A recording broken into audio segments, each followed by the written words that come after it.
Vamos falar um pouquinho sobre as unidades de medidas de comprimento, massa e tempo, que são as nossas unidades dentro da mecânica. Então, a unidade de medida de comprimento no SI é o metro, representado pela letra M maiúscula. Até 1960, a definição de metro eram 2 pontos numa barra de platina e irídio. Então, tinha lá essa barra e 2 pontos nessa barra, que a distância entre esses 2 pontos indicava o que significaria um metro. Essa barra tinha que ser mantida a temperatura de 0 graus Celsius, né, para fazer essa medição, porque, claro, os metais se dilatam com o calor. Obviamente que essa medida era imprecisa, né, dentro da precisão dos princípios de medição. Hoje nós temos uma definição bem mais precisa, que é baseada na velocidade da luz. O metro é definido como a distância percorrida pela luz no vácuo durante o intervalo de tempo de 1 sobre 299.792.458 partes do segundo.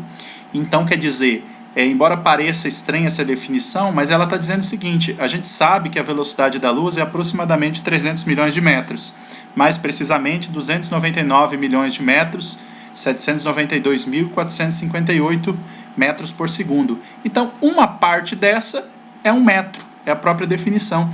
E por que usar a velocidade da luz? Porque ela é extremamente constante em qualquer referencial de medida. Então essa é uma medida mais precisa. E hoje em dia conseguimos fazer vários experimentos com lasers que são muito precisos, então serve para bem definir o metro. Embora no dia a dia a gente use apenas uma trena ou uma régua, né? Mas o metro é uma medida bem precisa.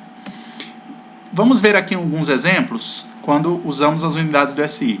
Quando nós falamos 1 centímetro, nós sabemos que 1 centímetro na verdade é uma parte em 100 de 1 metro, né? Tanto que em 1 metro há 100 centímetros. Mas o que significa essa notação no SI? Esse cent, vocês viram lá na tabelinha do SI, podem conferir, sempre tem a tabela à mão para conferir. Essa tabela do SI não deve ser decorada, ela deve ser sempre consultada.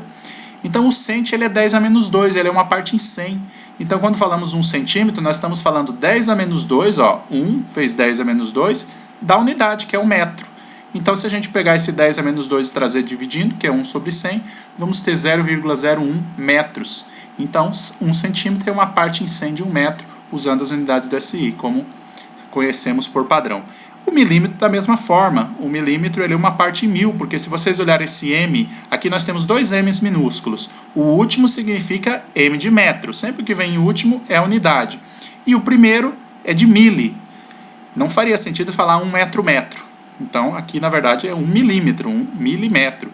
Bem, 1 milho é 10 a menos 3 na tabela. Então, levando 10 a 3 para baixo, que é dividir por 1000, 1 milímetro é uma parte em 1000 de 1 metro. 0,001. Uma parte em 1000 aqui. Então, vemos dessa forma que usar as bases do SI é apenas usar as bases 10 da mesma forma sempre, só muda o expoente. O quilômetro também. 1 quilômetro, o quilo quer dizer 10 a 3, ou seja, 1000 vezes. Esses dois primeiros cent e milho são submúltiplos. O quilômetro é um múltiplo. Então, nós temos 10 a 3, 1000 partes. 1 quilômetro são 1000 metros. Né? Unidades de massa. A unidade de medida de massa é o quilograma, representado por kg, né, onde o K é de quilo e G de grama. 1 quilograma são 1000 gramas. Nós podemos dizer, mas não seria o grama a unidade e o quilo é o múltiplo? De fato, mas por questões históricas e do padrão, a gente definiu como 1000 grama, né, o Sistema Internacional de Unidades definiu como 1000 gramas. Vejam só, o quilograma é a massa do corpo padrão, que é um cilindro de diâmetro e alturas iguais a 3,9 centímetros aproximadamente, feito de platina e irídio e mantido no Instituto de Pesos e Medidas em Paris. Então é esse corpo padrão que existe lá em Paris, o único, né? Os outros são cópias dele, que é definido como tendo 1 quilograma. Então, devido à massa desse corpo, o SI definiu que o padrão de massa seria o quilograma e não o grama. Embora quilograma indique 1000 gramas, né? O grama é mais adequado para a escala de laboratório, em que vamos medir pequenas quantidades de certas substâncias. É importante enfatizar também que, do ponto de vista físico, existem 2 tipos de massa medida em quilogramas, digamos assim. A chamada massa inercial e a chamada a massa... Me fugiu o nome da outra, mas nós temos 2 padrões de massa, né? Massa gravitacional, perdão, massa inercial e massa gravitacional. Então as duas foram obtidas por diferentes conceitos dentro da física. E essa aqui nós nos referimos a... Então, por ter essa diferença no padrão de massa, é que a gente não tem um padrão tão preciso, é esse corpo. Né? Aqui nós estamos nos referindo à massa inercial. Aquela definida por Newton. Né? Na verdade, definida no sentido de força. E não a inercial, que também foi e não a gravitacional, que também foi definida por Newton. Muito bem. Exemplos aqui, 1 kg, o quilo é 10 a 3, então nós estamos falando de 10 a 3 gramas, ou seja, 1000 gramas, nosso padrão. Aqui nós temos 1 grama para encontrar em quilogramas, né? Ora, nós sabemos que 1 grama, ele na verdade é uma parte em 1000 de 1 quilograma, porque existem 1000 gramas em 1 quilograma. Então, como obtemos essa operação? Nós podemos fazer por vários processos. Aqui eu vou mostrar um processo que será melhor tratado à frente, que trata de manipular as bases 10 para fazer aparecer as unidades que precisamos. Então, por exemplo, se eu quero quilograma, eu tenho que fazer aparecer um quilo aqui, um K, né? E o K a gente viu que é o 1000, então eu multiplico em cima e embaixo por 1000. Por que 1000? Para aparecer quilo. E por que eu multiplico em cima e embaixo? Para não alterar o valor. Porque toda vez que eu multiplico um número em cima e embaixo, esse em cima e embaixo na verdade é 1. Ele se corta, esse 1000 sobre 1000 é 1, é uma unidade. Então, eu posso multiplicar em cima e embaixo por qualquer coisa, exceto pelo zero, né? Mas por qualquer número, então eu coloco 1000, que é 10 a 3. Foi feita uma etapa a mais aqui, poderia ser direto, 10 a 3. Por quê? Porque esse 10 a 3 aqui em cima é quilo. O quilo é exatamente 10 a 3, é o que a gente fez aqui em cima, ó, quilo é 10 a 3. E aí, então, eu obtenho quilograma. E o 10 a 3 de baixo não pode ficar perdido, ele vem para o numerador trocando o sinal do expoente, e nós temos 10 a menos 3 quilogramas. E 10 a menos 3 é 0,001, ou seja, 1 grama é uma parte em 1000 de 1 quilograma. Então nós vemos aí que na verdade esses números que aparecem, quilo, cento, mili, na verdade eles são só múltiplos de base 10, enquanto as unidades mesmo na verdade são o grama, né, o metro e o segundo. No caso da massa, o quilograma, uma definição histórica como eu já mencionei.